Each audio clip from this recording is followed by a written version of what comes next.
Treasury Secretary Janet Yellen arriving in Beijing earlier this morning for her 4-day trip aimed at improving U.S.-China relations. She's expected to discuss Beijing's recently announced export controls on 2 rare metals needed for producing chips and electric vehicles with senior Chinese officials during her visit. Now, a former top Chinese trade advisor is warning, quote, "This is just the beginning of China's countermeasures." Joining me now, former Deputy Assistant Treasury Secretary, former White House Council of Economic Advisors, trade economist, and Mercatus Center Senior Fellow, Christine McDaniel. Christine, good morning. Good morning, Cheryl. Thanks for having me. So what are your expectations for Janet Yellen's trip? So far, what we've heard is she wants to have a more open line of communication. We know she's going to mention climate change. Of course she is. But what do you think is going to happen on this 4-day trip?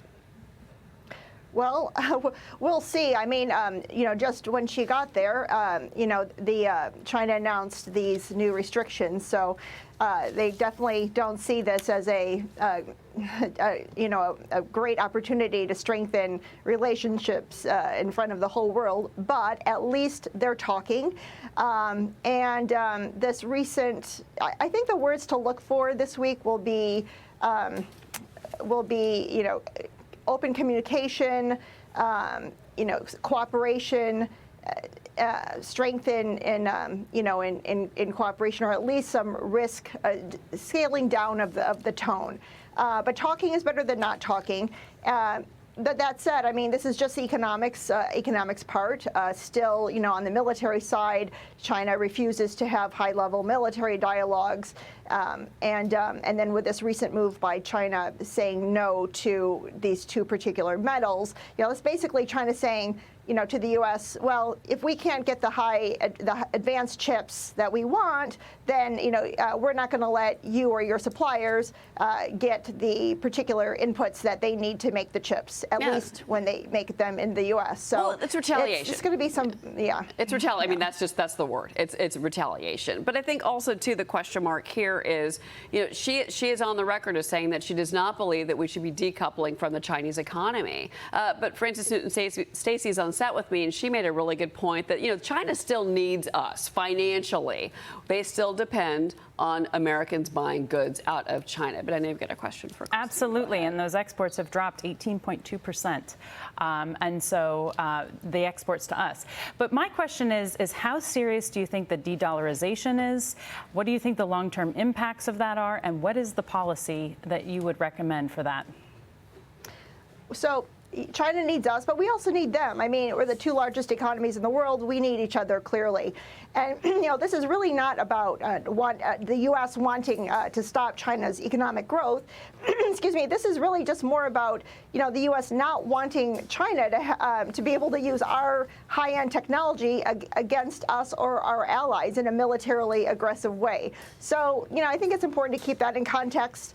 And in terms of the de-dollarization, look, I mean, this is all on the margins, right? I mean, the question is there any other place to invest your money? While that risk premium might be increasing a little bit, there's still, I mean, the U.S. is still the place to, for foreign investors. So as long as, we're sort of the least worst place on the block, I mean, we're always, I just don't see any other country emerging with the rule of law, transparency, institutional strength that the United States has anytime soon. Well, I agree with you. I hope that holds true, considering that you do have other countries that are looking to trade in their own currencies. I mean, that's the moves are out there. Let's talk about what's happening here at home domestically. So you've got President Biden, some of his top cabinet officials traveling across the country over the next 2 days. They're touting Bidenomics.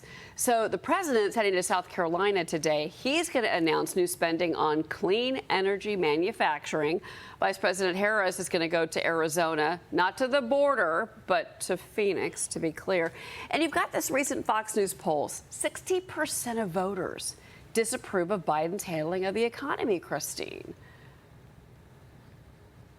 So I think a lot of that is coming from inflation. Whoever's polled, I mean, everyone out there who's working really hard. And, it really is not a really fun experience when your dollar doesn't go as far as it used to. And yet, a lot of the policies that this administration continues to pursue are inflationary. So, the CHIPS Act, as great as particular parts of that, have been, it's still a lot of spending. The Inflationary Reduction Act, a lot of spending, a lot more than we thought.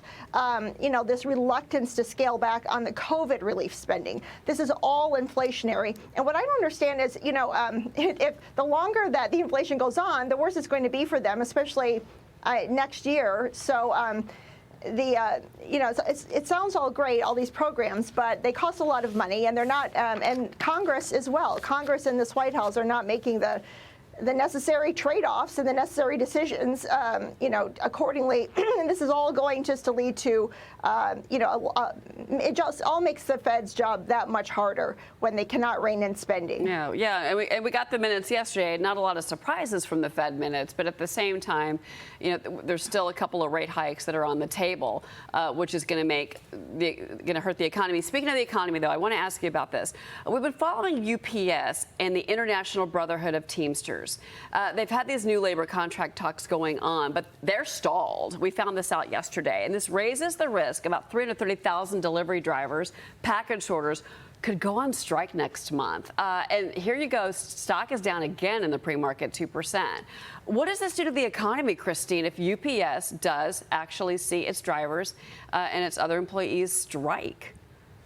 Well, I mean, if they actually do strike, then yes, obviously that's going to be felt across the economy. But look, I mean, the last time these guys had a strike, it was 25 years ago. They worked it out. And they still have a month left to work this out. So I think it's, let's give it some time, see how this goes. They want air conditioning in their trucks, or they want fans in their cars, and these are things that the union and the company can work out between themselves. But I hope that the Congress or this administration doesn't get involved. This is really something that hopefully they can work out. They can work out on their own. And I think it's too early to kind of freak out yet. Okay. Well, no, I mean, it's, again, I mean, this is all just as the story continues, we're following it. Kristen McDaniel, thank you so much for joining me. Thank you so much, Cheryl. All right.